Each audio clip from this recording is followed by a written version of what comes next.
Hello, the quick method on how you can bypass the cold turkey is that when you're going to have, for example, I have the block right here, and how to like change it, you have to just change time. So you're gonna go to time, and there when you're going to have the block, let's say it's for 8 hours, you are going to click here and you are going to have set the time automatically. You're going to turn it off, and then you're just going to change it to different times. So when you have the block during the day, you're just going to change the time to, let's say, 10 p.m. and then automatically you would be able to unblock it.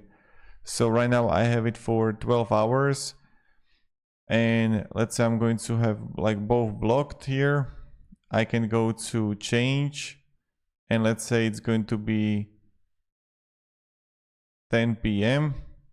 and look at that. Wait a second.